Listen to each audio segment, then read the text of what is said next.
Hello students, आज हम BSc part third year की ऑनलाइन क्लासेस स्टार्ट कर रहे हैं। ये अपनी फर्स्ट क्लास है बीएससी पार्ट थर्ड ईयर की फिजिक्स की। ओके, तो सबसे पहले अपन स्टार्ट करते हैं बीएससी पार्ट थर्ड ईयर के फिजिक्स के पेपर्स की। आप सभी को पता है कि आप लोगों ने फर्स्ट ईयर में 3 पेपर दिए थे, सेकेंड ईयर में भी 3 पेपर दिए थे और थर्ड ईयर में भी आपके 3 पेपर ही चलेंगे फिजिक्स के। ठीक है, तो आज अपन कुछ बेसिक पेपर्स की जानकारी लेंगे और अपन कुछ टॉपिक भी करेंगे। फर्स्ट पेपर देखते हैं यहाँ पे BSc part third year physics का। जो फर्स्ट पेपर आपकी बीएससी पार्ट थर्ड ईयर में चलता है वो चलता है क्वांटम मैकेनिक्स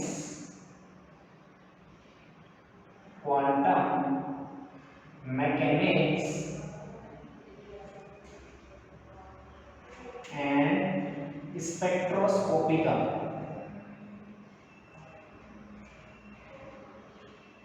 ओके स्टूडेंट्स, आपके बीएससी पार्ट थर्ड ईयर में जो फर्स्ट पेपर फिजिक्स का चलता है वो चलता है क्वांटम मैकेनिक्स एंड स्पेक्ट्रोस्कोपी का, और सेकंड पेपर चलता है वो चलता है न्यूक्लियर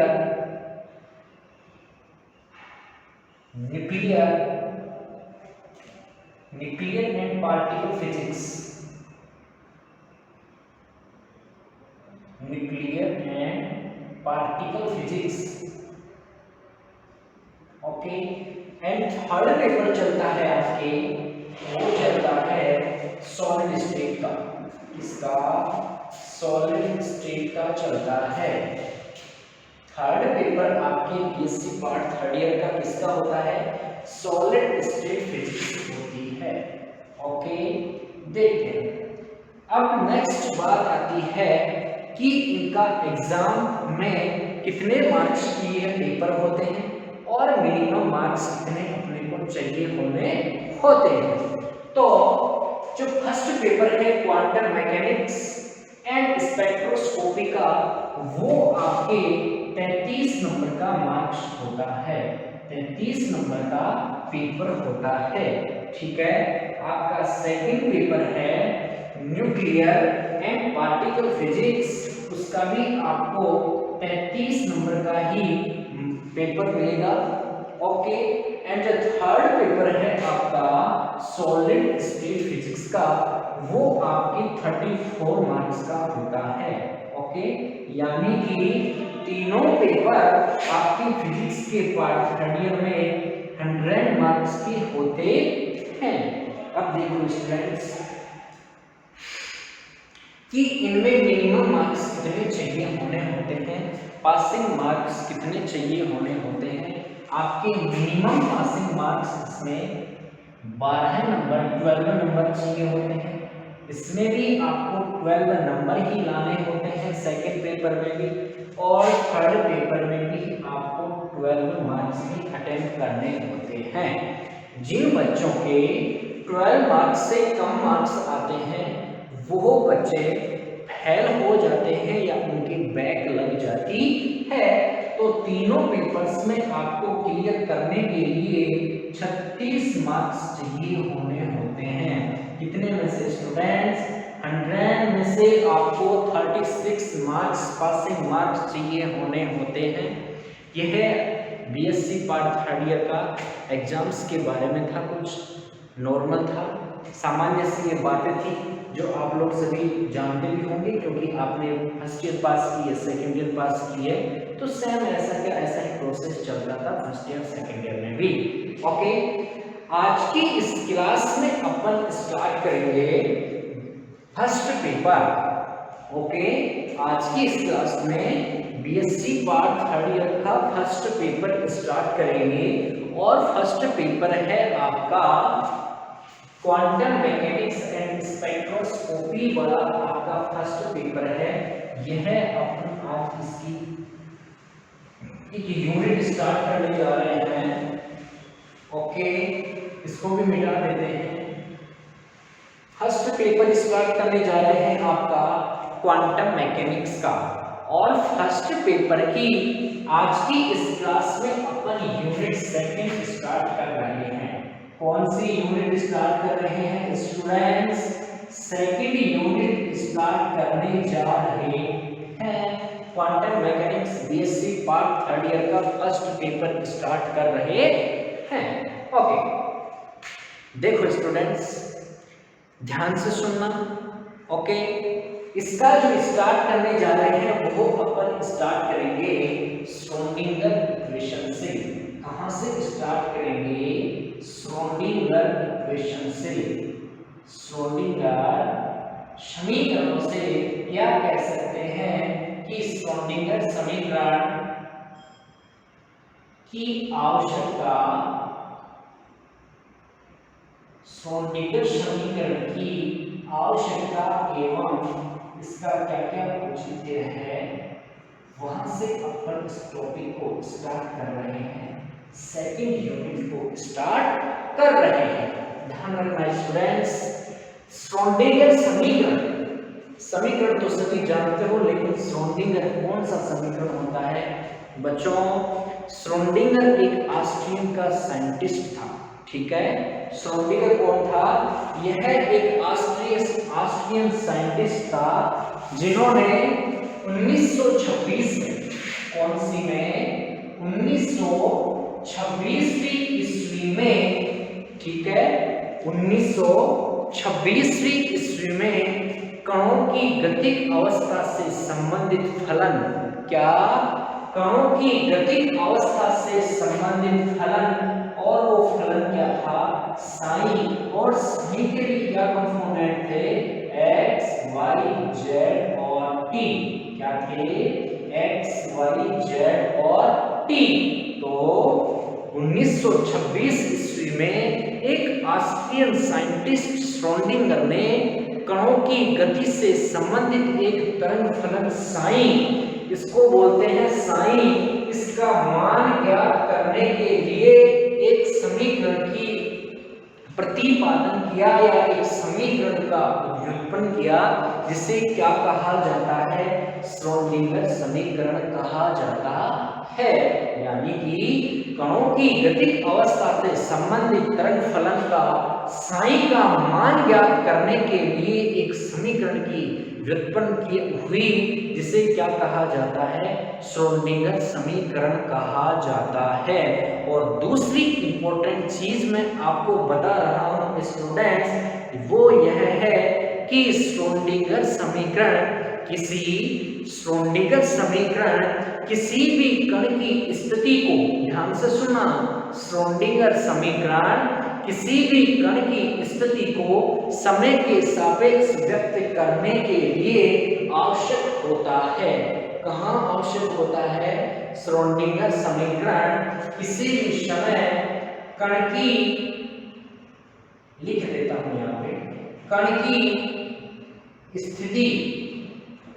स्थिति को समय के सापेक्ष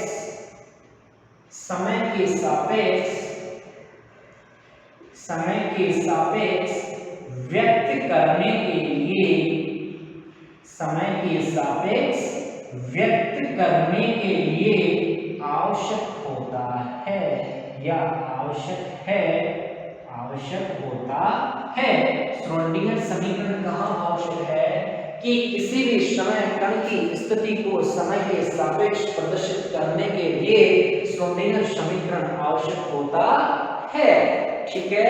अब ध्यान रखना स्टूडेंट्स, इस टॉपिक में जो यहाँ पे छोटे छोटे फॉर्मूले काम में आएंगे, जो आप लोगों ने 12th से पढ़ते हुए आ रहे हैं, बीएससी पार्ट फर्स्ट ईयर में भी पढ़े हैं, सेकंड ईयर में भी पढ़े हैं, और यहाँ पे भी ये काम आएंगे।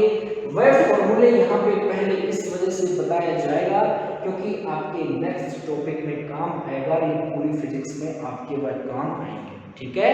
तो आपको बहुत ही सिंपल से, आप लोग बहुत पढ़ते हुए आ रहे हैं, बहुत पहले से आप लोगों को याद होगा, ठीक है। तो ध्यान रखना स्टूडेंट्स, मैंने यहाँ पे चीज बताई है, यह बताया है कि श्रोडिंगर समीकरण की आवश्यकता किसी कण को समय के सापेक्ष व्यक्त करने के लिए होती है।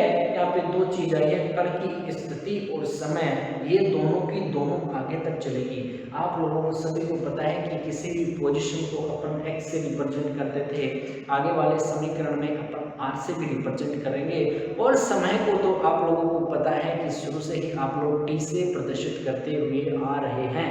तो मैंने यही कहा है कि श्रोडिंगर समीकरण की आवश्यकता किसी समय यहाँ किसी भी कण की स्थिति को समय के सापेक्ष व्यक्त करने के लिए श्रोडिंगर समीकरण की आवश्यकता होती है।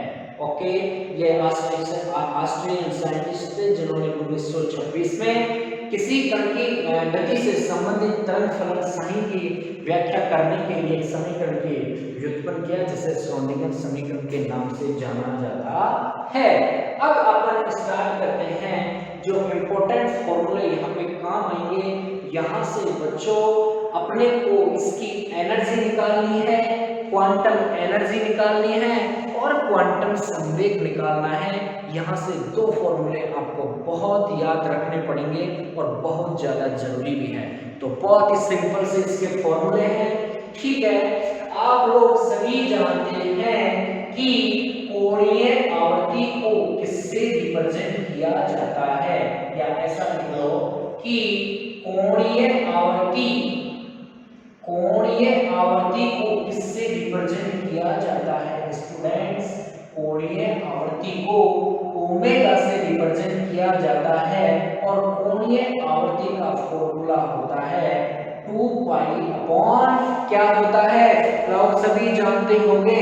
अरे 2 पाई अपॉन, अरे अपॉन में थोड़ी ना आता है, 2 पाई न्यू होता है।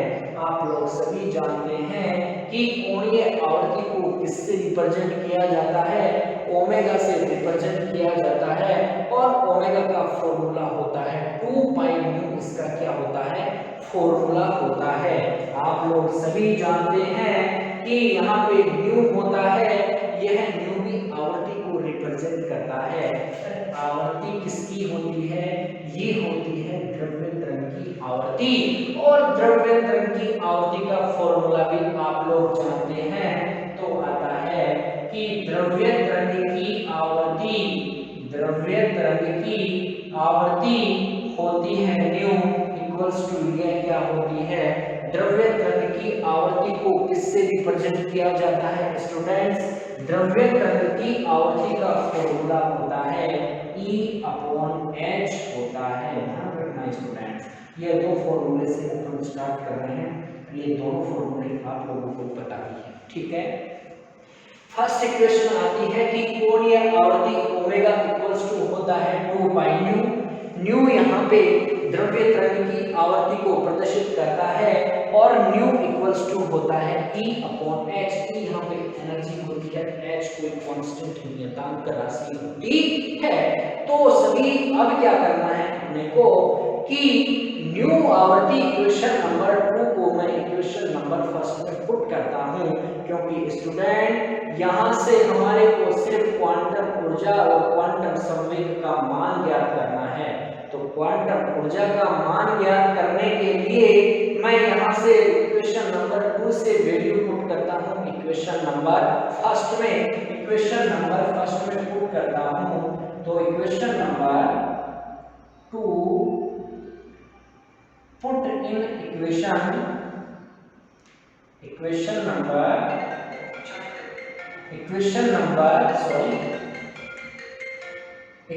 नंबर 2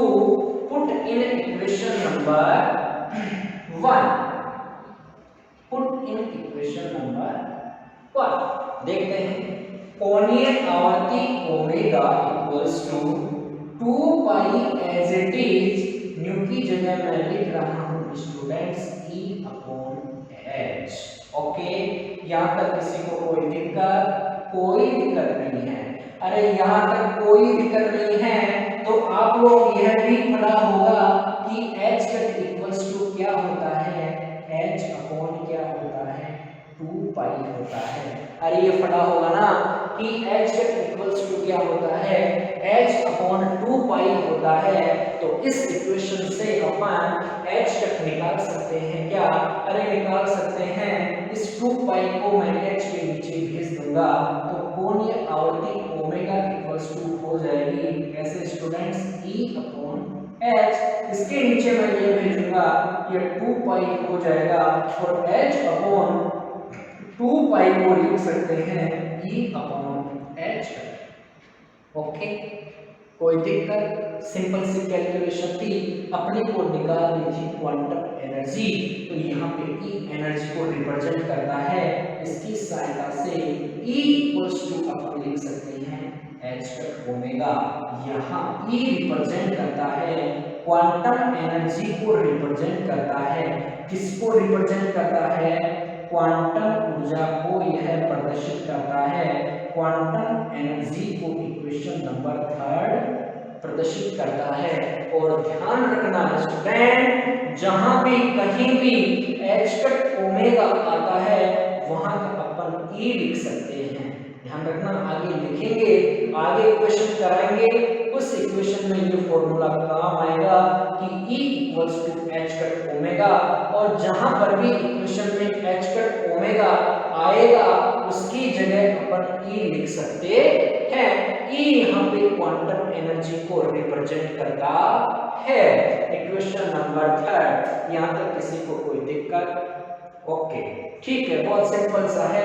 अरे पूरी फिजिक्स से सिंपल है भाई, पूरी फिजिक्स सिंपल है, कुछ भी हार्ड नहीं है। ओके, नेक्स्ट चलते हैं अपन, क्वांटम ऊर्जा अपन ने निकाल ली, अब निकालना है अपने को क्वांटम संवेग। क्या निकालना है, क्वांटम संवेग निकालना है। और क्वांटम संवेग निकालने के लिए आप लोग सभी जानते हैं कि संचरण नियतांक, क्या नियतांक, संचरण नियतांक। और संचरण नियतांक को किससे रिप्रेजेंट करते हो, संचरण नियतांक को कैसे रिप्रेजेंट करते हैं। और संचरण नियतांक k का फॉर्मूला होता है, क्या होता है संचरण नियतांक का, k इक्वल्स टू होता है 2 पाई अपॉन लैम्बडा। क्या होता है, 2 पाई अपॉन क्या होता है, लैम्बडा। इसका संचरण नियतांक k का फॉर्मूला होता है, संचरण नियतांक k इक्वल्स टू होता है 2 पाई अपॉन लैम्बडा। लैम्बडा यहाँ पे तरंग दैर्घ्य को रिप्रेजेंट करती है, वेवलेंथ को रिप्रेजेंट करती है। तो डी ब्रोगली के अनुसार, किसके अनुसार, डी ब्रोगली के अनुसार जो वेव इक्वेशन या वेवलेंथ होती है वो क्या होती है, lambda equals to h upon p होती है। यह डी ब्रोगली का फॉर्मूला होता है students. According to de Broglie lambda equals to क्या लिख सकते हैं, h अपॉन p लिख सकते हैं।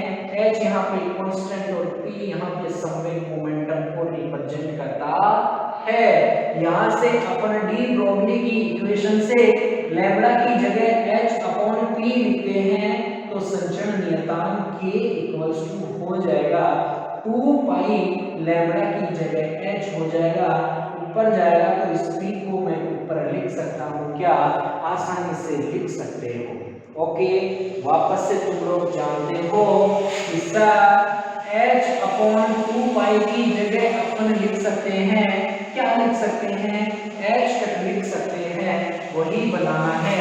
इस 2 पाई को मैं इसके नीचे भेज दूंगा तो क्या h अपॉन 2 पाई बन जाएगा, तो p ऊपर अकेला रह जाएगा और h अपॉन 2 पाई बन जाएगा। और h अपॉन 2 पाई को तुम लोग क्या लिख सकते हो, h तक लिख सकते हो। यहाँ से ये फॉर्मूले है, ठीक है, ये फॉर्मूले काम आएंगे इसमें, ठीक है। और आगे देखते हैं कि संवेग की वैल्यू निकालनी है तो p को मोमेंटम से रिप्रेजेंट करते हैं, संवेग से रिप्रेजेंट करते हैं। तो यहाँ से आप p की वैल्यू निकाल सकते हो। तो p इक्वल्स टू क्या हो गया, h कट k हो गया। स्टूडेंट्स इक्वेशन नंबर जो ये है आपकी 4, यह क्वांटम संवेग को प्रदर्शित करती है, क्वांटम मोमेंटम को रिप्रेजेंट करती है। और जहां कहां भी या जहां जिस जगह पर भी जहां इक्वेशन में h कट k लिखा हुआ आ जाता है उसकी जगह अपने को p लिख देना है, p में बदल देना है। तो ध्यान रखना, आपको फॉर्मूले याद रखना है कि क्वांटम संवेग, यहाँ पे लिख देता हूँ कि क्वांटम संवेग क्या होता है? क्वांटम संवेग होता है कि p equals to h cut k होता है, ठीक है। क्वांटम संवेग होता है p equals to h cut k और क्वांटम ऊर्जा होती है E equals to h cut omega. ये दोनों के फॉर्मूले आपको याद रखने हैं और अभी याद करने हैं। अरे ज्यादा अंतर कुछ नहीं है, h cut k h cut दोनों में समान है। एनर्जी के लिए ओमेगा आ जाता है और संवेग के लिए संचरणीयता k आ जाता है। बस यह अंतर होता है कि एनर्जी होती है h कट ओमेगा और संवेग होता है h कट k होता है। यह दोनों फॉर्मूले आपको याद रखने हैं स्टूडेंट्स। याद हो गए होंगे। चलो बहुत अच्छी बात है। इसी के साथ में ध्यान रखना कि ये दो इक्वेशन याद रखने के बाद में अपने को 4 इक्वेशन और याद रखनी है और वो 4 इक्वेशन भी बहुत इजी है। वो कैसे हैं मैं इसको मिटा देता हूं, यहाँ पे लिख देता हूं यहाँ पे। ओके, अब नेक्स्ट आती है अपने पास में ये 4 इक्वेशन। ध्यान रखना जो ये फॉर्मूले हैं ये यहाँ पे आगे जाकर के काम आएंगे, आपको भूलना नहीं है। ओके, अब काम आती है कि नेक्स्ट टॉपिक में नेक्स्ट जो पॉइंट आता है वो आता है कि x दिशा में क्या, कि जब धनात्मक x दिशा में क्या, जब x धनात्मक x दिशा में गतिशील कोई कण, ठीक है, या कह सकते हैं कि x दिशा में गतिशील कोई कण या गतिशील कण की जो तरंग समीकरण होता है वो तरंग फलन या तरंग समीकरणों का जो फलन x दिशा में गतिशील लिख देता हूं,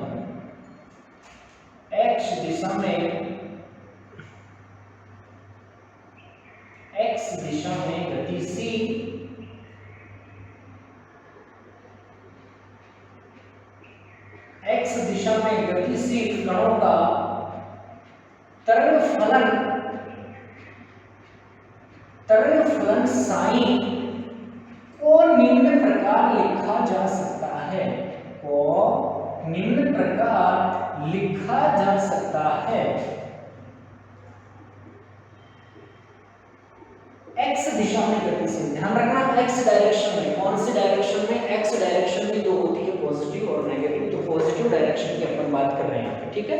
तो x दिशा में गतिशील कणों का तरंग फलन साइन को निम्न प्रकार से लिखा जा सकता है। वो किस प्रकार से लिखा जा सकता है?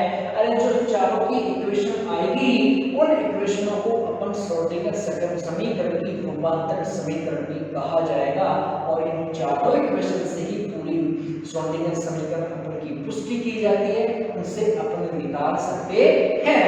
तो ध्यान रखना कि जो फर्स्ट इक्वेशन है वो होती है साइन x डायरेक्शन में यह समानुपाती होती है cos kx minus omega t के यह समानुपाती होती है। This is equation number first and the second equation is sin x t is proportional to sin kx minus के ओमेगा t। यहाँ भी ध्यान रखना स्टूडेंट्स, आपको सिर्फ cos और sin चेंज हुआ है, सिर्फ sin चेंज हुआ है। इस आगे वाली जो इक्वेशन आएगी थर्ड इक्वेशन में यह भी 3 और 4 दोनों सेम आएगी, सिर्फ उसमें भी साइन चेंज होगा, एक में प्लस आएगा एक में क्या आएगा माइनस आएगा। तो ध्यान रखना कि sin xt is proportional to, इसको आप लिख सकते हैं एक्सपोनेंशियल आइटा। ध्यान रखना स्टूडेंट्स, आप लोगों को मैं थोड़ा सा इसके बारे में बेसिक बता देता हूं कि इस एक्सपोनेंशियल को जैसे एक्सपोनेंशियल x है इसको आप e की पावर x में भी लिख सकते हो, दोनों चीजें सेम है। या तो आप एक्सपोनेंशियल x लिख सकते हो या फिर आप इस नीचे e की पावर x में भी लिख सकते हो, दोनों चीज सेम ही है, ठीक है।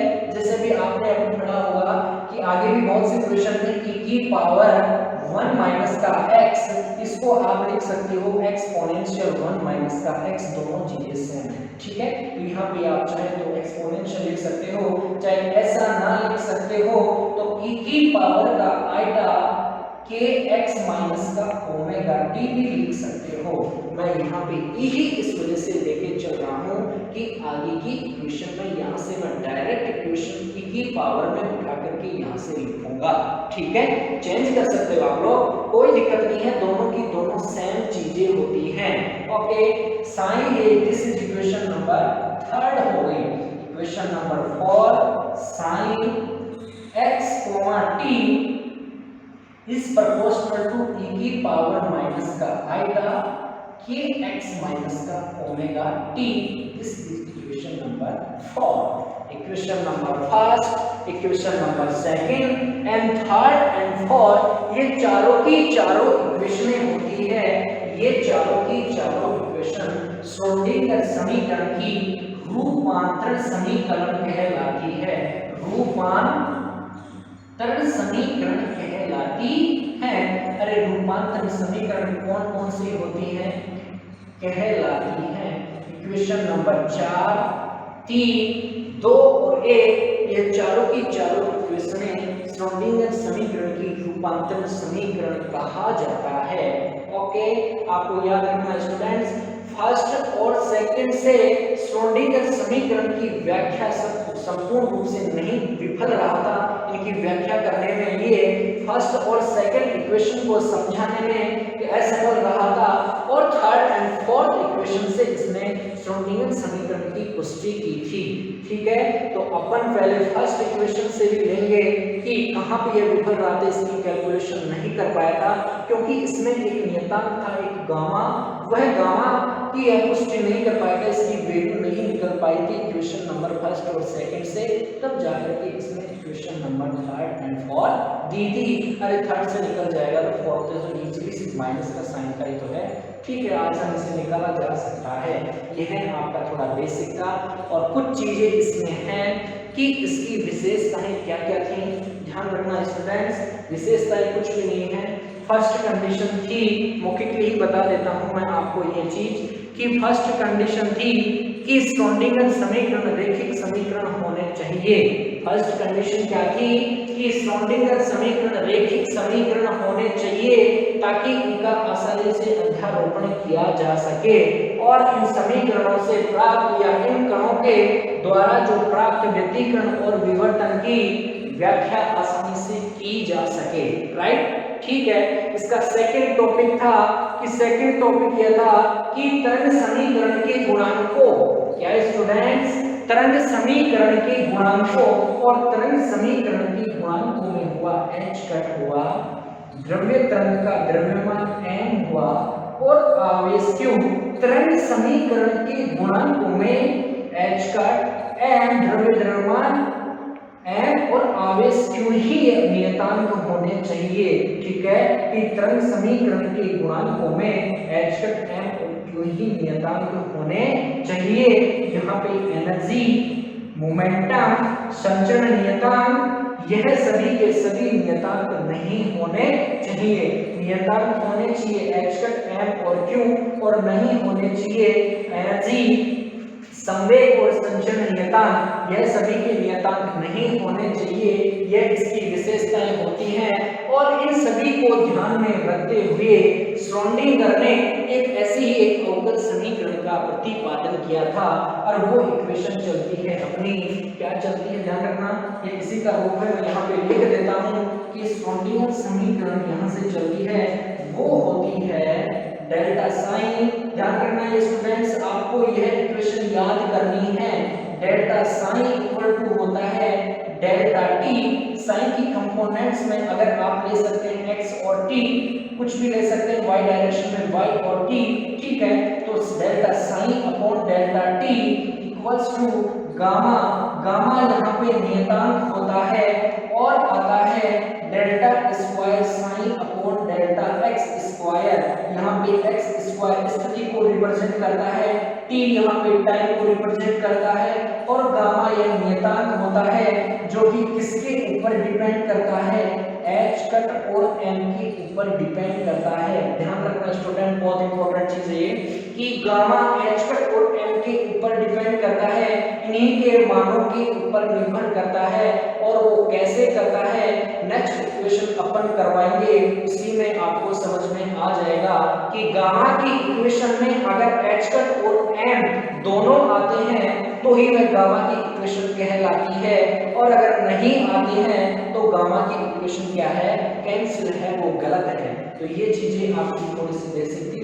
ये फॉर्मूला आपको श्रोडिंगर समीकरण को याद रखना है कि delta sine upon delta t equal to gamma delta square sine upon delta x square होता है।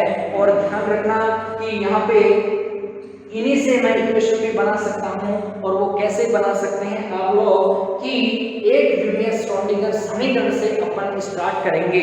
ठीक है, नेक्स्ट टॉपिक आता है आपका एक द्विमीय श्रोडिंगर समीकरण। ठीक है, इसको मिटा देते हैं, यहाँ तक किसी को कोई दिक्कत। इसमें एक बार मैं पुनः आपको बता देता हूँ कि चीजें काम आएगी सब में। एक तो आएगी संवेग वाला कि संवेग p equals to h cut k, जहां पे जिस इक्वेशन में h कट के आएगा उसकी जगह अपन p लिख देंगे। और क्वांटम ऊर्जा E का वाला मैंने क्या बताया था कि E इक्वल्स टू क्या बताया था, E equals to h cut omega, जहां पर भी जिस इक्वेशन में एच कट ओमेगा आएगा उसकी जगह अपन क्या लिख देंगे, क्वांटम एनर्जी, क्वांटम ऊर्जा, इसे अपन रिप्रेजेंट कर देंगे। ओके, दो चीजें इसमें, तीन चीजें देखनी है आपको। फर्स्ट चीज क्वांटम ऊर्जा E equals to h cut omega, ध्यान रखना E equals to h cut omega. Second चीज है संवेग, जिसको अपन P equals to h cut k से रिप्रेजेंट किया था। और जो थर्ड इक्वेशन थी वो थी श्रोडिंगर इक्वेशन से इस प्रकार का रूप होता है कि delta sine upon delta t equals to gamma del square sine upon delta x square. ऐसी एक समीकरण होती है। इस समीकरण को बदलने के लिए या इस समीकरण की पुष्टि करने के लिए आगे अपनी इक्वेशन आती है, और वो इक्वेशन आती है कि एक द्विमीय श्रोडिंगर समीकरण।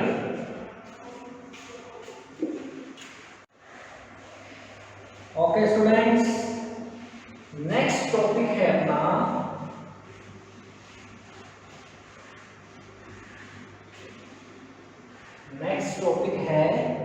एक द्विमीय श्रोडिंगर समीकरण।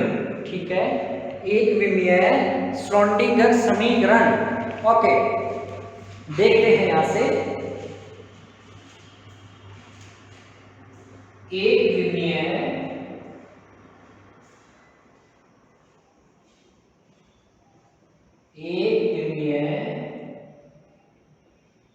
श्रोडिंगर समीकरण,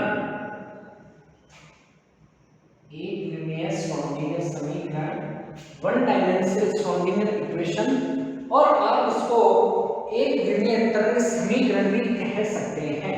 ओके, एक द्विमीय तरंग समीकरण भी कह सकते हैं।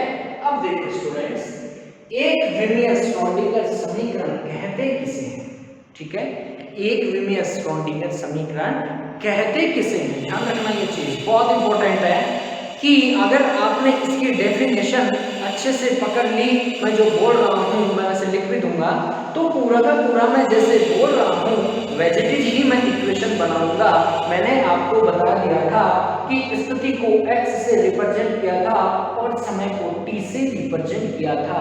तो इस समीकरण में क्या करेंगे कि इस समीकरण में किसी भी फलन का, ओके, इस समीकरण में किसी भी फलन का अपन स्थिति के सापेक्ष, क्या, स्थिति के सापेक्ष दो बार और समय के सापेक्ष एक बार अवकलन किया जाता है।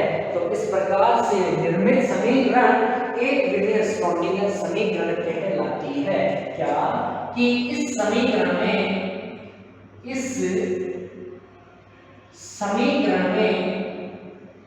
किसी भी फलन का समय के सापेक्ष एक बार तथा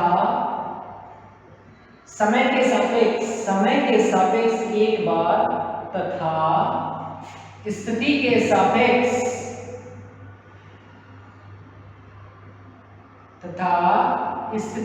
सापेक्ष दो बार,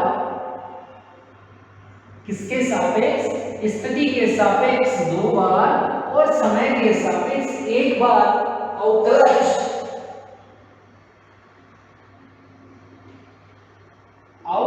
किया जाता है।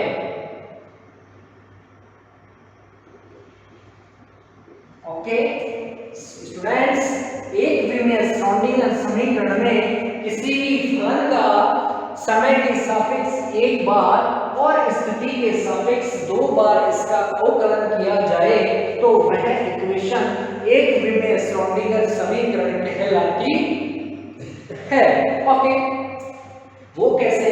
यहां से देखना, मैं कह रहा हूं कि स्थिति के सापेक्ष एक बार, मैंने कहा कि स्थिति के सापेक्ष दो बार, समय के सापेक्ष एक बार, डेल्टा साइन अपॉन समय के सापेक्ष एक बार। ठीक है, यहां से जो फंक्शन है वो मैं ले रहा हूं x और t, यहाँ पे x साइन की कंपोनेंट तरंग फलन है। ठीक है, यहाँ पे equals to gamma equals to है कि delta square sine upon delta x square. यहाँ पे भी आप कंपोनेंट ले सकते हो x और t, इसको आप कह सकते हैं इक्वेशन नंबर 5। यहाँ तक किसी को कोई दिक्कत? यहाँ तक किसी को कोई दिक्कत? स्टूडेंट्स, किसी को कोई दिक्कत नहीं। और मैं पहले वाली क्लास में बता चुका हूँ कि गामा एक यहाँ पे नियतांक होता है जो कि h कट और m के ऊपर डिपेंड करता है, h कट और m के ऊपर निर्भर करता है। अपने को कुल मिलाकर के इस गामा की वैल्यू निकालनी है और गामा की वैल्यू अगर h कट और m की फॉर्म में आए फिर उसको उठा करके वापस इक्वेशन नंबर फर्स्ट में पुट कर देनी है, तो वो इक्वेशन अपनी एक विमीय श्रोडिंगर समीकरण कहलाती है। ओके, आगे स्टार्ट करते हैं कि श्रोडिंगर समीकरण की रूपांतरण समीकरणों से वापस याद करो कि श्रोडिंगर समीकरण की रूपांतरण समीकरण अपन ने 4 समीकरण दी थी रूपांतरण। ठीक है, मैं चारों समीकरणों से फर्स्ट समीकरण ले रहा हूं कि sine x, t equal to, वहां पे समानुपाती थी, अरे यह इक्वेशन थी कि साइन x, t समानुपाती cos kx माइनस का ओमेगा t। यही इक्वेशन थी क्या? श्रोडिंगर समीकरण की फर्स्ट जो रूपांतरण समीकरण थी वो यही इक्वेशन थी क्या? sin xt is proportional to cos kx minus के ओमेगा t इस प्रोपोर्शनल टू को हटा करके मैं यहाँ पे a कोई नियतांक लगा देता हूँ और यह इक्वल टू में लिख देता हूँ। यह मेरी इक्वेशन आ गई। ओके, इस इक्वेशन का मैं क्या करना है मुझे कि मैं डेफिनेशन के ऊपर जाता हूँ कि डेफिनेशन मैंने क्या बोली थी? मैंने बोला था कि समय के सापेक्ष एक बार और स्थिति के सापेक्ष दो बार अवकलज किया जाता है। तो मैं वही करूंगा कि इस इक्वेशन में सबसे पहले मैं कर रहा हूं कि डेल्टा साइन x, t, या बाद में भी लिख सकता हूं इसको, मैं कहा कि डेल्टा साइन, मैं यहां पे लिख देता हूं कि समय के सापेक्ष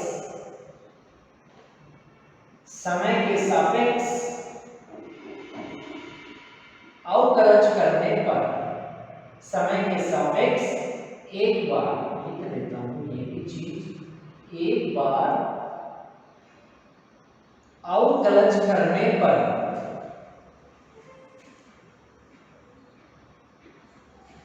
समय के सापेक्ष एक बार अवकलज करने पर तो डेल्टा साइन, इसको मैं कह देता हूं equation number second, delta sine upon delta t equal to, ध्यान रखना स्टूडेंट्स मैं टी के रेस्पेक्ट में कर रहा हूं, a यहां पे कांस्टेंट राशि as it is, cos x का क्या होता है माइनस का साइन बन जाएगा और kx माइनस के omega t as it is, इस t का करूंगा ये माइनस का मैं क्या लिख सकता हूं ओमेगा लिख सकता हूं।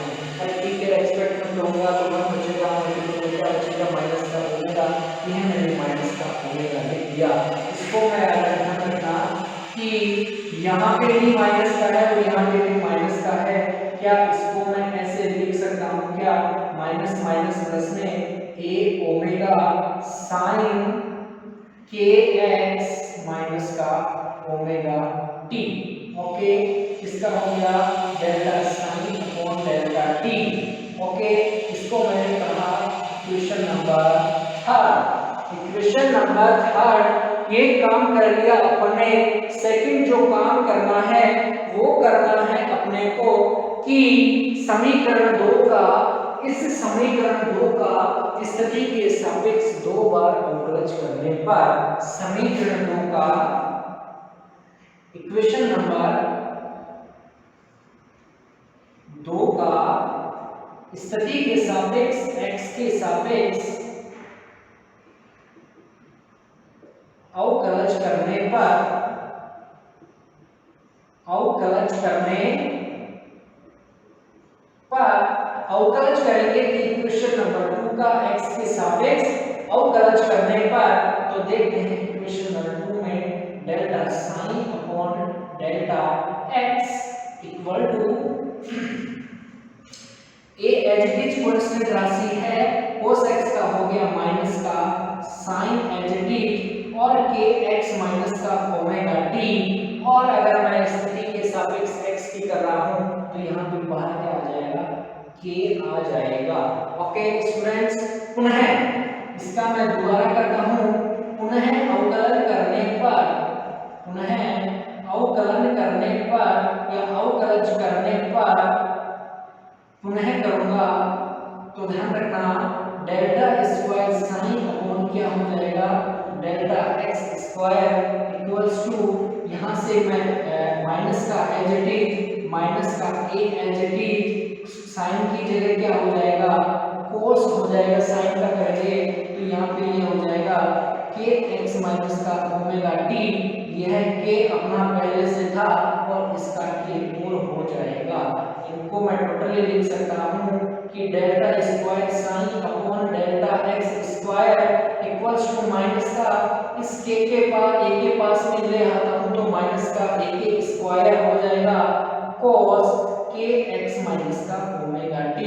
This is equation number 4। Okay, यह इक्वेशन नंबर क्या आई, इक्वेशन नंबर अपने पास 4 आई। इक्वेशन नंबर 3 और 4 को इक्वेशन नंबर फर्स्ट में पुट करने पर क्या, इक्वेशन नंबर 3 और 4 को मैं इक्वेशन नंबर फर्स्ट में पुट करूंगा। तो ध्यान से देखना, यहाँ पे equation number 3 and 4 put in equation first. Equation number first में पुट करते हैं तो डेल्टा साइन एक्स टी, ध्यान रखना यहाँ पे आपको कंफ्यूज होंगे तो इसलिए आप ऐसा इसको हटा दो, यहाँ से कोई दिक्कत नहीं है। फंक्शन होता है साइन का, लिखना चाहो तो लिख सकते हो या हटा दो, क्योंकि क्वेश्चन आएगा कि यहाँ पे एक्स टी आ गया, लेकिन फंक्शन होता है एक्स डायरेक्शन की मैं बात कर रहा हूँ तो एक्स टी, ठीक है। तो delta sine upon delta t equals to gamma delta square sine upon delta x square.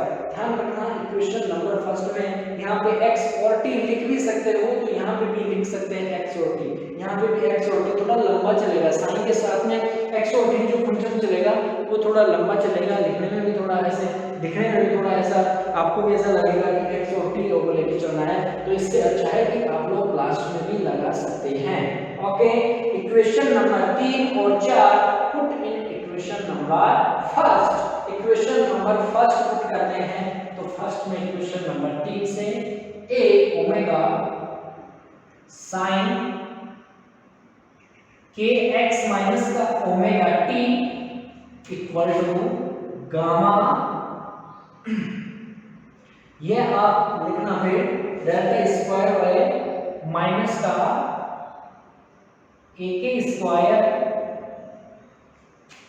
cos k x minus का ओमेगा t। ओके, यहां तक किसी को कोई दिक्कत नहीं है। इसको कहा मैंने इक्वेशन नंबर 5। इक्वेशन नंबर 5 से हम लोग या श्रोडिंगर ने गामा की वैल्यू नहीं निकाल पाया था। क्या इक्वेशन नंबर 5 से गामा की वैल्यू निकालने में असफल रहा था। अतः अपने को इसकी गामा की वैल्यू निकालने हैं तो अपन लिख सकते हैं कि श्रोडिंगर समीकरण की तीसरी रूपांतरण समीकरण का इसने उपयोग किया और तीसरी रूपांतरण समीकरण का थी। यहाँ पे आप लिख सकते हो कि इस समीकरण की सहायता से गामा की वैल्यू निकालने में असफल रहे थे। इसीलिए रूपांतरण समीकरण से आप लोग जानते हैं कि साइन x की इस प्रोपोर्शनल टू था e की power iota k x minus का ओमेगा t। ओके, ये x डायरेक्शन में थी तो अपने पास sin x और t लिया था, ध्यान रखना। और वैसे रूपांतरण समीकरण में sin xt is proportional to e की power iota k x minus का ओमेगा t, यह समीकरण श्रोडिंगर समीकरण की तीसरी रूपांतरण समीकरण कहलाती है। और इस समीकरण की प्रोपोर्शनल को हटा करके हम लोग लिख सकते हैं और sin और xt का जो फंक्शन है स्थिति और समय के सापेक्ष, इसको भी अपन लोग बाद में लिख सकते हैं। तो इसको आप लोग लिख सकते हैं कि sin इक्वल्स टू क्या था a, यहाँ पे मैंने कोई नियतांक लिया समानुपाती हटा करके a, तो e की पावर आइटा मैंने लिखा के x माइनस का ओमेगा t, इसको कहा मैंने इक्वेशन नंबर 6। यहाँ से स्टूडेंट इंपॉर्टेंट चलेगा, यहाँ से इसने गामा की वैल्यू इस इक्वेशन की सहायता से निकालने में क्या रहा था, सफल रहा था। अभी क्या करना है, अरे वही काम करना है जो अपन ने समय के सापेक्ष एक बार किया था और स्थिति के सापेक्ष दो बार या x के सापेक्ष अवकलन करने पर। अब वो किसका करना है, वो करना है इक्वेशन नंबर 6 का। इक्वेशन नंबर 6 का मैं बात करता हूँ स्टार्टिंग से कि t के सापेक्ष फर्स्ट पॉइंट है इसका कि t के सापेक्ष, इसके सापेक्ष t के सापेक्ष अवकलन करने पर, ठीक है, करेंगे तो ध्यान रखना कि delta sine upon delta t, okay, delta sine upon delta t equals to लिख सकते हैं a, यहाँ पे कांस्टेंट है, t की बात कर रहा हूँ तो यह मैं लिख सकता हूँ आइटा मल्टीपल में है और आइटा इसके गुणांक में है, ये माइनस का आइटा ओमेगा हो जाएगा, आइटा बाहर गुणांक में है, t के रेस्पेक्ट में 1 हो जाएगा, इसका 0 हो जाएगा, बचेगा क्या, माइनस का ओमेगा। इसको मैंने ऐसा लिखा और बाकी की चीज e की power iota k x minus का ओमेगा t, इसको ऐसा लिख सकता हूँ। कोई दिक्कत नहीं, ऐसा लिख सकते हैं। इसको मैं ऐसा लिख दूं कि माइनस का आइटा ओमेगा, या कोई दिक्कत नहीं, ऐसा भी रहना तो कोई दिक्कत नहीं। ओके, इसको मैंने कहा इक्वेशन नंबर 7, बाद में लिख लेंगे। लिखना क्या है, माइनस को बाहर ले लूंगा, a आइटा ओमेगा में लिख सकते हैं, ऐसा भी लिख लो, कोई दिक्कत नहीं है। लास्ट में इक्वेशन उठाकर के वापस पुट करेंगे अपन इक्वेशन नंबर फर्स्ट में, तब जाकर के अपन लिख लेंगे। ओके, सेकंड चीज आती है इसमें कि x के सापेक्ष अवकलन करने पर, x के सापेक्ष अवकलन करने पर delta sine upon delta x, right, delta sine upon delta x equal to a as it is x के सापेक्ष करेंगे। आइटा a को मैंने पहले लिख लिया e की पावर बेस में और इसके बाद में मैं इसका किया तो आइटा के x माइनस का ओमेगा, राइट, कोई दिक्कत नहीं है। अब मेरे को यहाँ पे 2 बार करना है, स्थिति के सापेक्ष x के सापेक्ष, यहाँ पे स्थिति x के रूप में रिप्रेजेंट हो रही है, तो पुनः अवकलन करने पर, क्या करने पर, दोबारा अवकलन करने पर पुनः x के सापेक्ष अवकलन करने पर, क्या करने पर, अवकलन करने पर। ओके स्टूडेंट्स, दोबारा करते हैं तो delta square sine upon delta x square equal to, वापस से इस इक्वेशन को देखना है आप लोगों को, मैं इसका अध्ययन करूंगा तो एक कांस्टेंट राशि बच जाएगा, आइटा के पहले से है, इसका एक बार और करूंगा तो आइटा के हो जाएगा और e की power iota k x minus का ओमेगा t हो जाएगा।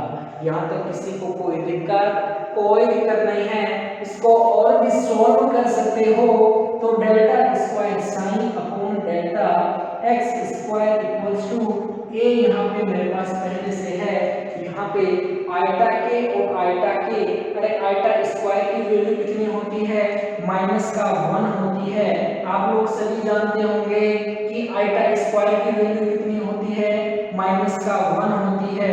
आइटा से आइटा स्क्वायर की वैल्यू मैंने माइनस का 1 किया और के से के मल्टीप्लाई हुआ तो क्या हो गया, के स्क्वायर बन गया और e की पावर आइटा क्या हो गया, के x माइनस का ओमेगा t बन गया। और मैंने क्या बोला है कि आइटा स्क्वायर की वैल्यू क्या होती है, 1 होती है, ये यहाँ पे मैं लिख देता हूँ, ठीक है। माइनस का एक स्क्वायर e की power iota k x minus का ओमेगा t। अब ये कहा मैंने इक्वेशन नंबर, इसको कहा मैंने equation number r। Okay students, यहाँ से इक्वेशन नंबर 7 और इक्वेशन नंबर 8, ठीक है, इक्वेशन नंबर 7 और equation number 8 put in equation number first, ठीक है। Equation number 7 and equation number 8 को समीकरण पुट इन इक्वेशन किसमें पुट करना है, फर्स्ट में पुट करना है। तो फर्स्ट में पुट करेंगे तो क्या आएगा, देखो delta sine upon delta T, equation number 7 से ये वाली इक्वेशन उठा के लिख रहा हूं। इस वाली इक्वेशन में माइनस को मैं पहले ले लेता हूं और वो इक्वेशन क्या आ जाती है कि माइनस का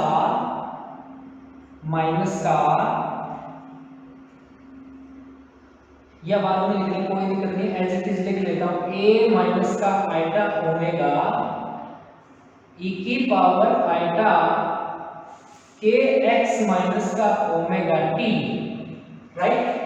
a माइनस के आइटा ओमेगा e की power iota k x minus के omega t, as it is मैं इसको लिख लेता हूं।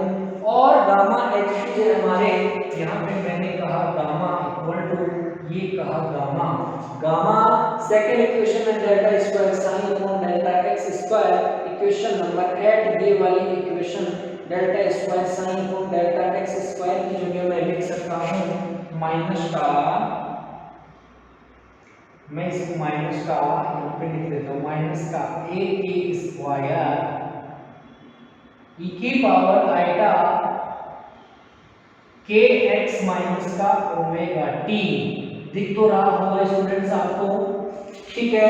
यहाँ पे मैंने लिखा, इसके बाद में अपन ने क्या किया स्टूडेंट्स, इसका सोल्व करना है, बस देखो कैसे करते हैं।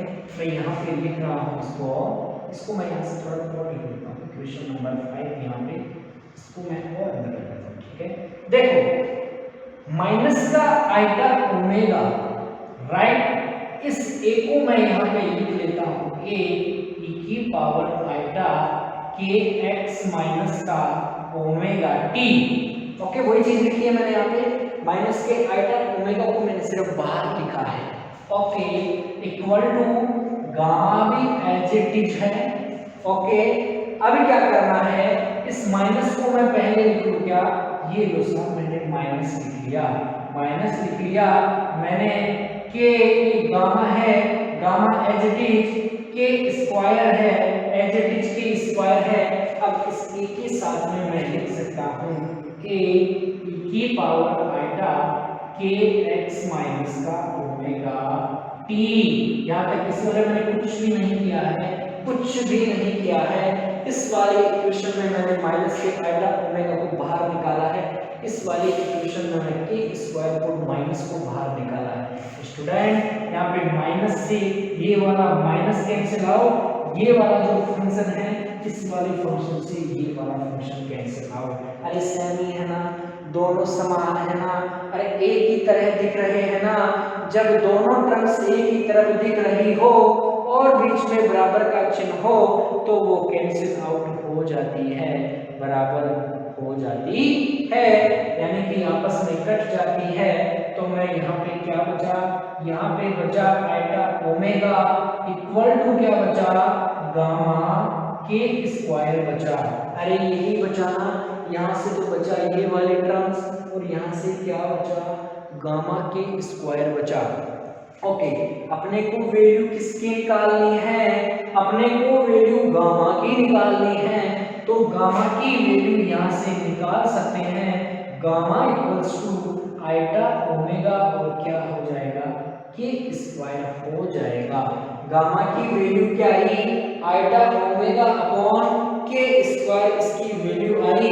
और मैंने क्या कहा था, अरे गामा की वैल्यू किसके ऊपर निर्भर करती है, किसके ऊपर डिपेंड करती है, एच कट और एम के ऊपर निर्भर करती है। मैंने बोला था ना पहले वाले में कि गामा की वैल्यू एच कट और एम के ऊपर निर्भर करती है। तो इस इक्वेशन में एच कट और एम है क्या, इस इक्वेशन में एच कट और एम नहीं है, तो गामा की वैल्यू निर्भर नहीं कर रही है। अतः इसे एच कट और एम लाने के लिए इस समीकरण में अपन क्या करते हैं कि एच कट स्क्वायर से ऊपर व नीचे गुणा करते हैं। क्या करते हैं कि गामा की वैल्यू एच कट और एम के ऊपर निर्भर करती है, अतः इस समीकरण में एच कट और एम कहीं भी नहीं दिख रहा है। तो ऐसा बनाने के लिए एच कट स्क्वायर से ऊपर व नीचे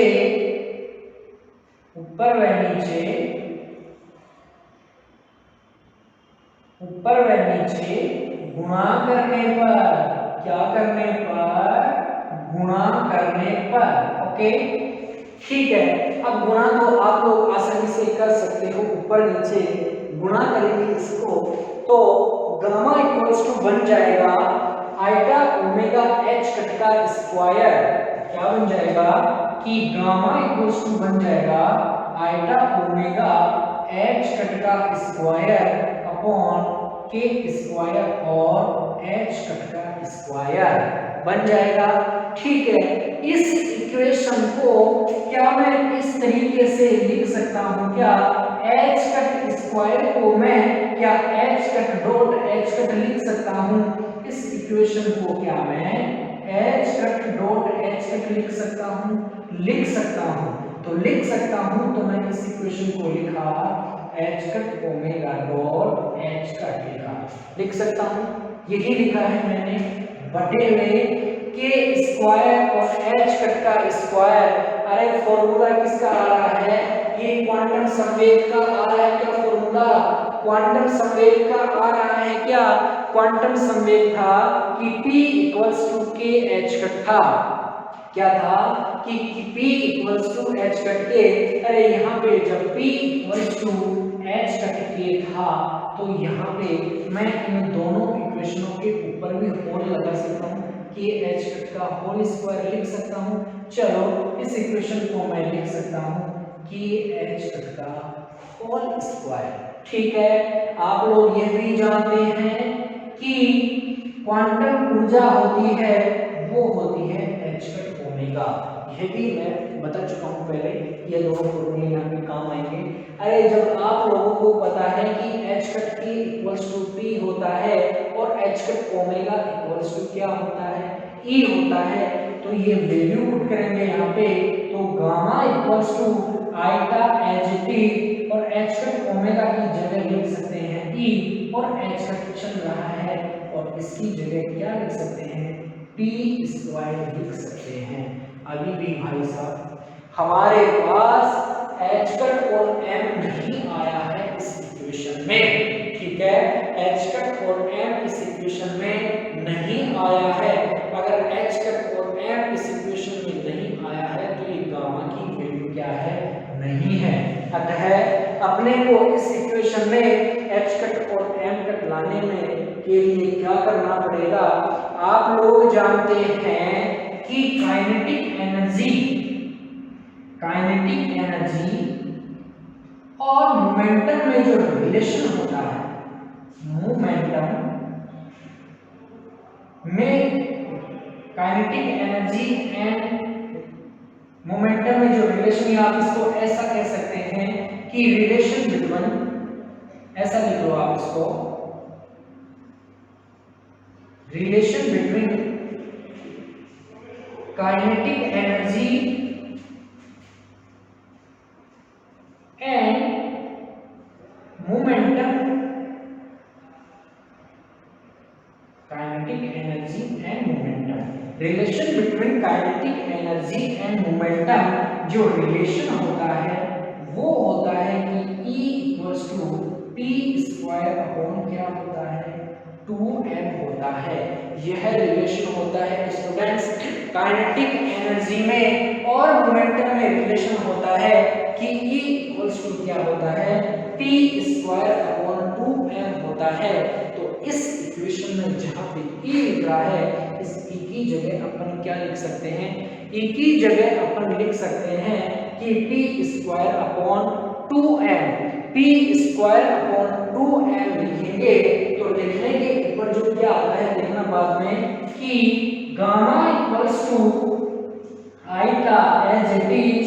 E की जगह मैं लिख रहा हूं यहाँ पे h कट पहले लिख देता हूं, E की जगह लिखा मैंने टी स्क्वायर अपॉन 2m और नीचे अपना जो दे रखा है पहले से वो क्या है? p स्क्वायर, p स्क्वायर से p स्क्वायर कट गया और क्या बचा? गामा इक्वल्स टू क्या बचा? Iota h cut upon 2m। क्या दोनों की दोनों वैल्यू आ रही है? क्या gamma equals to h cut और m आ रही है? क्या आ रही है? जब गामा की वैल्यू यह आ रही है तो अपन इसकी वैल्यू उठा करके इक्वेशन नंबर फर्स्ट में पुट कर देंगे और हम इसको कह देंगे कि equation number 9। Equation number 9, equation number 9 को उठा करके अपन वैल्यू पुट करेंगे। इक्वेशन नंबर फर्स्ट में वैल्यू पुट करते हैं तो इक्वेशन नंबर फर्स्ट में वैल्यू पुट करेंगे तो अपन पहले वाली इक्वेशन को मिटा दे, क्या मिटा देते हैं, यहाँ पे लिख देंगे थोड़ा सा और, ठीक है।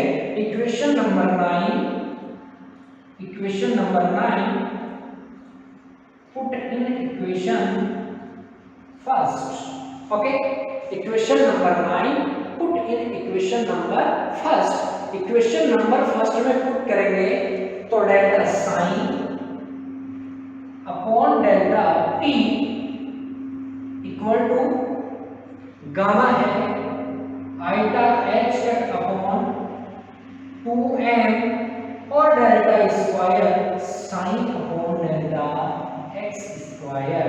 यह जो इक्वेशन होती है, यह इक्वेशन यहाँ से उठा करके यहाँ पे पुट करते हैं। अब लेकिन यह इक्वेशन गामा की वैल्यू को पुट कर दिए, अब इस समीकरण को हमको आइटा h कट से मल्टीप्लाई और करना है। इस समीकरण को आइटा h कट से गुणा और करने पर और फिर जो वैल्यू आती है लास्ट में वो वाली कहलाती है कि लास्ट का और करना है। मैंने इस इक्वेशन नंबर को कह दिया 10, ठीक है, इसको कहा इक्वेशन नंबर 10। यहाँ से वैल्यू उठा करके, क्योंकि आइटा h कट की फॉर्म में पूरी टर्म्स बननी चाहिए ये वाली फंक्शन, ठीक है। इस समीकरण को आइटा h कट से, कौन से समीकरण को देखना स्टूडेंट्स, यहाँ पर बिठा देता हूँ इसको मैं, ठीक है, अब इसका कोई काम नहीं आएगा। Okay, equation number 10, equation number 10 को दोनों तरफ से, ठीक है, equation number 10 multiply by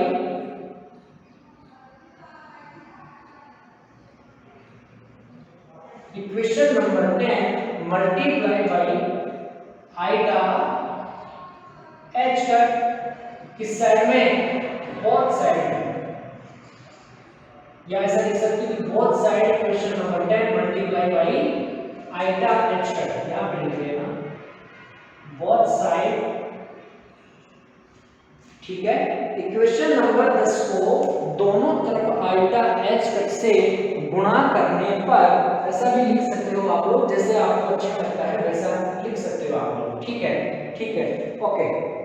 question number 10 को मैं आइटा एच कट से गुणा किया, डेल्टा साइन अपॉन क्या आया, डेल्टा टी इक्वल्स टू यहाँ पे iota h cut upon 2m और इसको वापस से आइटा एच कट से मल्टीप्लाई करूंगा और डेल्टा स्क्वायर साइन अपॉन क्या आएगा, डेल्टा एक्स स्क्वायर। वापस इस इक्वेशन को लिख सकते हैं कि iota h cut delta sine upon delta t, इसको मैं लिख सकता हूं कि माइनस का एच कट का square upon 2m delta square sine upon delta x square. Iota square की वैल्यू क्या होती है, माइनस का 1, यह माइनस का 1 हो गया और एच कट मल्टीप्लाई में क्या हो गया, एच कट का स्क्वायर। यह अपने पास इक्वेशन बनी।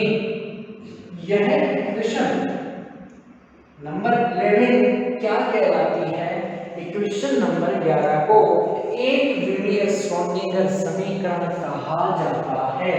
क्या कहा जाता है, एक विमीय श्रोडिंगर समीकरण। इक्वेशन नंबर 11 क्या कहलाती है, एक विमीय श्रोडिंगर, या ऐसा लिख लो श्रोडिंगर इक्वेशन कहा जाता है। इक्वेशन नंबर 11 को एक विमीय श्रोडिंगर इक्वेशन कहा जाता है। यहां तक। अब देखो स्टूडेंट्स, इक्वेशन नंबर 11 आपसे या तो एग्जाम में यहां तक पूछ लेता है कि श्रोडिंगर समीकरण का उपयोग करते हुए एक विमीय तरंग समीकरण व्युत्पन्न कीजिए। क्या कि श्रोडिंगर समीकरण का उपयोग करते हुए एक विमीय तरंग समीकरण को व्युत्पन्न कीजिए, या पूछ सकता है कि एक विमीय श्रोडिंगर समीकरण को व्युत्पन्न कीजिए। यहां से आपको यहां तक करना है।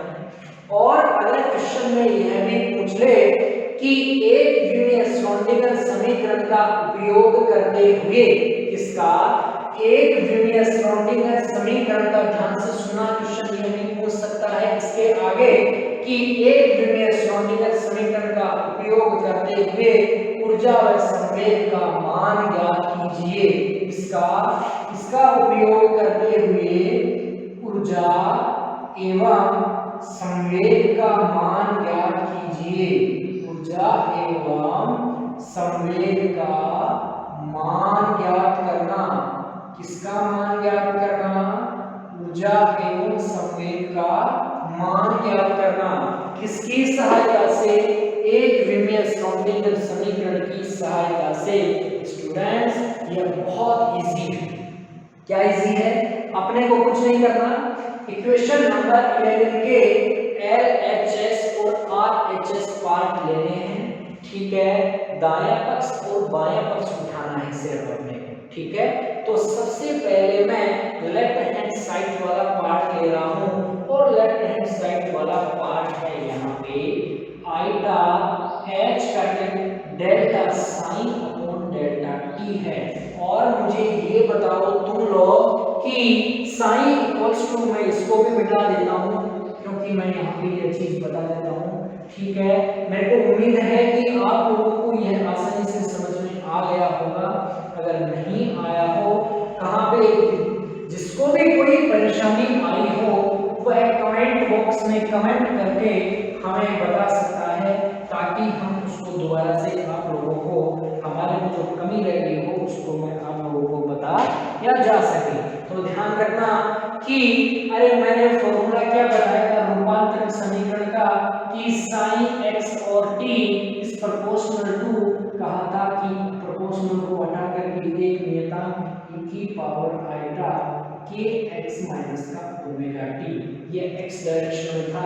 तो इसको मैं हटा करके यहाँ पे ऐसा कर दूं तो साइन का फंक्शन क्या हो जाएगा, साइन इक्वल्स टू मैं लिख सकता हूँ कि a e की पावर आइटा के एक्स माइनस का ओमेगा टी। ठीक है, तो यहाँ से साइन की वैल्यू यहाँ पे मैं लिख सकता हूँ क्या, इक्वेशन नंबर 11 में जहां पे ये साई है, इस साई की जगह मैं a की power iota k x minus का ओमेगा t लिख सकता हूं। हाँ लिख सकते हो, तो लिख सकते हो, तो हो जाएगा आइटा h का delta upon delta t। Sine की जगह मैंने लिखा a की power iota k x minus का ओमेगा t। ओके, यहाँ पे इतना करने के बाद में आपको कुछ नहीं करना है कि t के रेस्पेक्ट में इसका डिफरेंशियल करना है। डिफरेंशियल करेंगे आइटा h का delta sine upon delta t equal to iota h का as it is. Okay, delta upon delta t के रेस्पेक्ट में करूंगा स्टूडेंट्स। a यहाँ पे कांस्टेंट राशि है मेरे पास, t के रेस्पेक्ट में करूंगा, यहाँ पे इसका 0 हो जाएगा, यह बचेगा सिर्फ माइनस का आइटा ओमेगा। ठीक है, क्या बचेगा? माइनस का आइटा ओमेगा, और लास्ट में डिफरेंस बन जाती है कि आइटा के x माइनस का ओमेगा t। ओके, यहाँ तक किसी को कोई दिक्कत? t के रेस्पेक्ट में मैंने डिफरेंशिएट किया है सर। ठीक है, यहाँ से देखते हैं कि आइटा h का, ओके, आइटा h का यह माइनस का आइटा ओमेगा a e की power iota k x minus का ओमेगा t। स्टूडेंट्स, क्या ये वाली जो टर्म्स है हमारे पास, इसकी जगह मैं साइन लिख सकता हूँ क्या? a e की power iota k x minus omega t की जगह मैं क्या लिख सकता हूँ? साइन लिख सकता हूँ क्या? तो आइटा h का delta sine upon delta t, और मुझे ये बताओ कि माइनस का चिन्ह मैंने बाहर ले लिया यहाँ से, आइटा स्क्वायर और आइटा स्क्वायर क्या हो गया? माइनस, और यहाँ पहले से माइनस है तो माइनस माइनस क्या हो गया? प्लस हो गया, और प्लस हो गया तो यहाँ पे लिखने की कोई जरूरत नहीं है, और बचेगा क्या? h का ओमेगा बचेगा, और यहाँ पे क्या बचेगा स्टूडेंट्स? साइन बचेगा। राइट, यहाँ ये वाला साइन वाला फंक्शन है, ये वाला साइन वाला फंक्शन है, और आप लोग यह जानते हैं कि क्वांटम ऊर्जा E इक्वल्स टू क्या होती है? h कट ओमेगा होती है। क्वांटम ऊर्जा क्या होती है? h कट ओमेगा होती है। तो इस h कट ओमेगा की जगह मैं क्या लिख सकता हूँ? E लिख सकता हूँ। मैं जब E लिख सकता हूँ स्टूडेंट्स, तो क्वांटम ऊर्जा के रूप में iota h cut upon delta t, इसको मैं साइन इक्वल्स टू मैंने लिखा e साइन लिखा, और यहाँ से साइन वाला फंक्शन, यहाँ पे साइन वाला फंक्शन है, इसको मैं इस तरीके से भी लिख सकता हूँ। किस तरीके से लिख सकता हूँ? Iota h cut delta upon delta t equals to मैं इसको लिख सकता हूँ e। यह होती है कि एक विभिन्न समीकरण का उपयोग करते हुए इसको ऊर्जा के रूप में इसकी क्या होती है? यह वैल्यू होती है, और वैल्यू E इक्वल्स टू क्या होती है? आइटा h का डेल्टा अपॉन डेल्टा t होती है। लास्ट में जो फाइनल जो चीज है वो आती है इसकी संवेग की वैल्यू निकालना, संवेग का मान ज्ञात करना। अब संवेग का मान कैसे ज्ञात करेंगे? कि इक्वेशन नंबर 11 में अपन ने पहले LHS पार्ट लिया है, अब लेंगे अपन RHS पार्ट। ये वाला पार्ट लेंगे, जब ये वाला पार्ट लेंगे तो इसमें क्या है? इस वाले पार्ट को देखना, यह पार्ट है कि माइनस का h कट का स्क्वायर अपॉन 2m माइनस का h कट का square upon 2m delta square sine upon क्या होता है?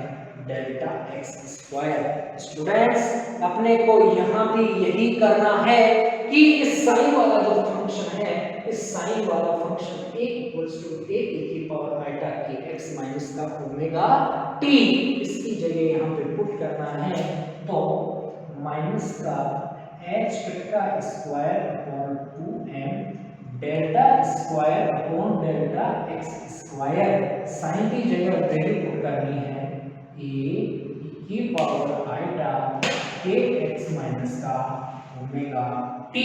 इसका अपने को x के रेस्पेक्ट में दो बार इसका अवकलन करना है, डिफरेंशिएट करना है। तो देते हैं माइनस का h कट का square upon 2m delta square sine upon delta x square, okay, equal to minus का एच कट का स्क्वायर अपॉन 2 है एज इट इज। सबसे पहले मैं एक्स के रिस्पेक्ट कर रहा हूँ, तो delta upon delta x, okay.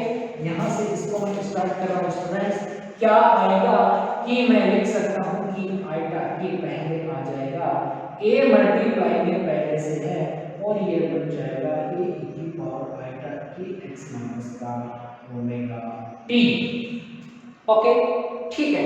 अब पुनः इसका डिफरेंशियल करूंगा मैं, वापस से इसका करूंगा, तो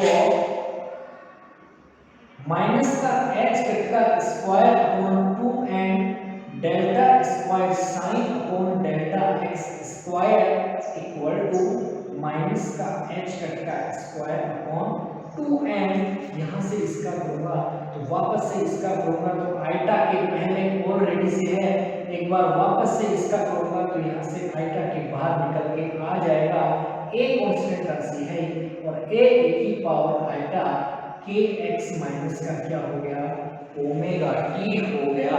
अब मुझे ये बताओ स्टूडेंट्स, यह जो फंक्शन बन रहा है, यह फंक्शन साइन के इक्वल टू में बन रहा है क्या?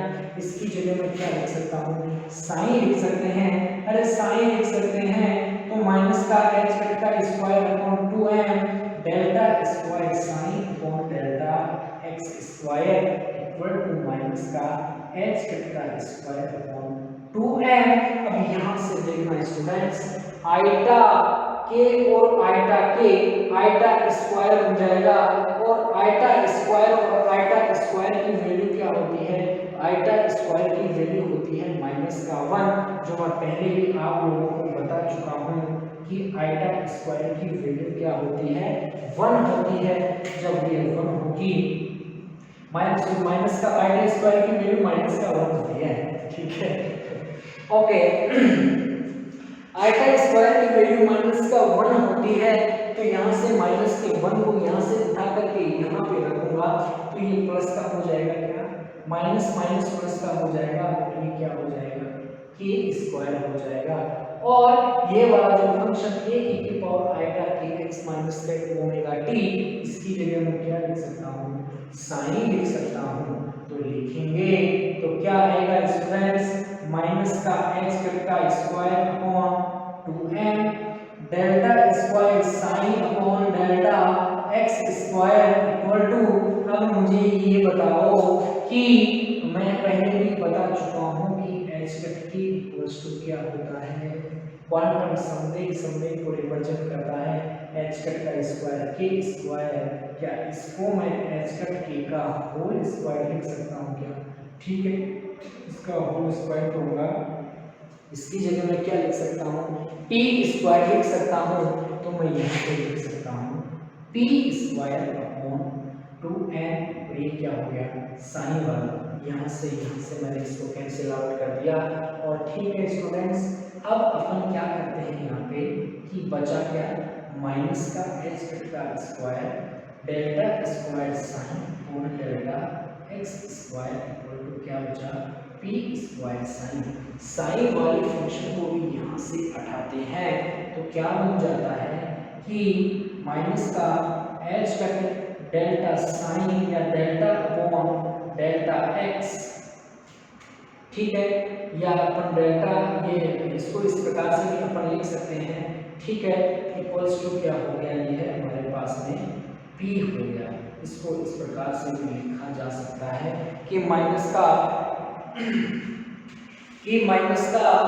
h का स्क्वायर p स्क्वायर, इसको इस प्रकार से भी लिख सकते हैं, तो माइनस का आइटा h का delta upon delta x equals to क्या हो गया, p वाले फंक्शन हो गया।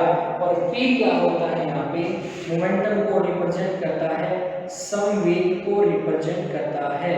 तो ठीक है, यहाँ पे ये अपने ऊर्जा का रूप हो गया और ये संवेग का रूप हो गया, इसको अपन इस तरीके से भी लिख सकते हैं। आज की क्लास में अपन ने एक वे में श्रोडिंगर समीकरण किया और इसकी सहायता से ऊर्जा व संवेग की वैल्यू निकाली। तो ध्यान रखना, नेक्स्ट क्लास में अपन स्टार्ट करेंगे इसी का अगला पार्ट, एक आएगा समीकरण ठीक है, ओके बाय, धन्यवाद।